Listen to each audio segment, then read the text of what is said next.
Miss universe প্রতিযোগিতায় বাংলাদেশের একজন নারী অংশগ্রহণ করেছেন এবং পত্রিকায় দেখলাম তিনি বলেছেন, দেশকে জিতাতে হলে, দেশের প্রতিনিধিত্ব করতে হলে আমার বিকিনি পরতে হবে। তার কিছু সমালোচনা হয়েছিল দেখে তিনি আত্মপক্ষ সমর্থন করে এভাবে বলতে চেয়েছেন। এক্ষেত্রে আমাদের ভেবে দেখা দরকার, দেশের প্রতিনিধিত্ব করার জন্য, দেশের যে বিজয়ের জন্য একজন নারীকে বিকিনি পরতে হয়, নিজের শরীর প্রদর্শন করতে হয়, নিজের অসম্মান করতে হয়, সেটা আসলে কেমন বিজয় হলো, সেটা দেশকে কেমন জেতানো হলো বা দেশের কেমন প্রতিনিধিত্ব করা হলো, সেটা কি আসলে দেশের অমর্যাদা হলো নাকি দেশের সম্মান হলো? বর্তমান পশ্চিমা সভ্যতা আমাদের মন মানসিকতা পরিবর্তন করে দিচ্ছে এবং আমাদের সামনে যে খুব যৌক্তিক কিছু বিষয়, এগুলো আমাদের সামনে আসছে না। তাদের প্রচারণা, তাদের এমন একটা অরা তারা সৃষ্টি করে রেখেছে সারা দুনিয়ায় যে খুব যৌক্তিক কিছু কথা আমাদের মাথায় আসে না।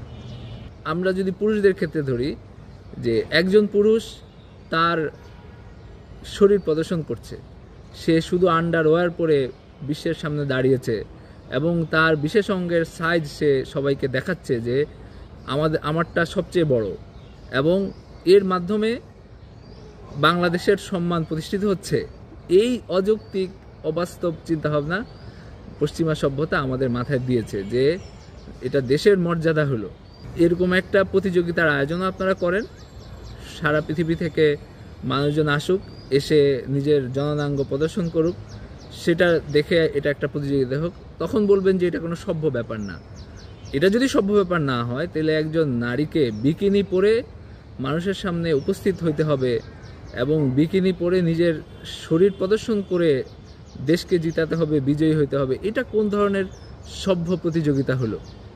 একজন মুসলমান হিসাবে আল্লাহ তাআলা আমাদেরকে শালীন জীবন যাপন করার নির্দেশ দিয়েছেন এবং নিজের শারীরিক আবেদনময়তা ঢেকে রাখার নির্দেশ দিয়েছেন। পুরুষদেরকেও এই নির্দেশ দিয়েছেন, নারীদেরকেও এই নির্দেশ দিয়েছেন, এবং আল্লাহ তাআলা চেয়েছেন আমরা আমাদের যোগ্যতার মাধ্যমে, আমরা আমাদের কাজের মাধ্যমে মূল্যায়িত হই।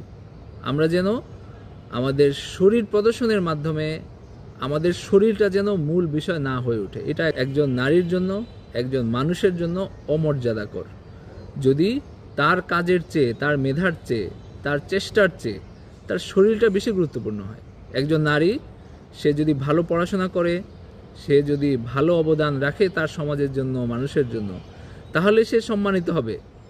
এটাই হওয়া উচিত এবং এটা তার জন্য মর্যাদাকর। একজন নারী যদি তার বুবসের সাইজ দিয়ে মূল্যায়িত হয়, এটা তার জন্য সম্মানহানিকর।